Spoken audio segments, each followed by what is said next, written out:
أعوذ بالله من الشيطان الرجيم بسم الله الرحمن الرحيم السلام علیکم ورحمۃ اللہ وبرکاتہ۔ آج کا سوال ہے اسلام میں طہارت کی یعنی صفائی کی کیا اہمیت ہے؟ طہارت ایمان کا حصہ ہے۔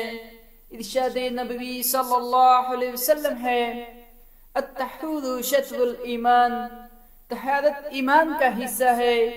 طہارت نماز کے لیے شرط ہے، اس کے بغیر نماز قبول نہیں ہوتی۔